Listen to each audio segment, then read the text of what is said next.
আব্বা মুই এই পোলারে অনেক ভালোবাসি। এ পোলায় হরে কি? আব্বা ও ইউটিউবার, মাসে লাখ লাখ টাকা ইনকাম করে। এই ছেলে হবে না বাত। আব্বা মুই আরো একজন লই আইছি, হাফ লেডিস। কই তুমি এদিকে আসো। ওকে ওর সিরিটিরি একা ও ছেলে কি হরে? আরে আব্বা শুনবেন তো, এই পোলা সরকারি চাকরি করে। বাহ, এই পোলাটা তো অনেক সুন্দর। এরকম আমাদের এলাকায় একটা জামাই নাই। ও তো তোর জন্যই পারফেক্ট।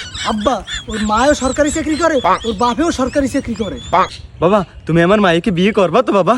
আব্বা আব্বা ও যদি আমার বিয়ে না হরে। আরে তুই তো চিন্তা কর কে, ও বিয়ে না হলে ওর বাপে হবে, ওর বাপেও তো সরকারি চাকরি করে। আব্বা ও তো মাসে 17-18 হাজার টাকা ইনকাম করে। কি মাত্র 17-18 হাজার টাকা ইনকাম করে?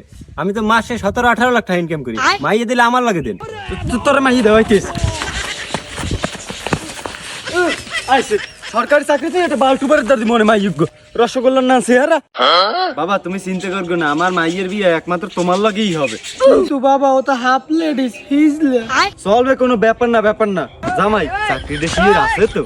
না মানে শ্বশুর মশাই 21 দিনের বেতন হপাই উঠাইছি। শুভ কামের ধরি হেরতে নাই, তোমার বিয়ে আজ করে কি হবে? ও গিন্নি গিন্নি দেখো কারে লইয়েছি নতুন জামাই। হ্যাঁ এই তোমার নতুন জামাই, আমি এর বিয়ে করবো। তোর কি মাথা ঠিক আছে? আর দেয় কি বিল কাইলে মূর্তি দেন নান অর্থাৎ কুত্তো একটা বাল দেয়। কি তুমি কি কো? ওর মতো লক্ষ্মী একটা জামাই এই এলাকায় আছে?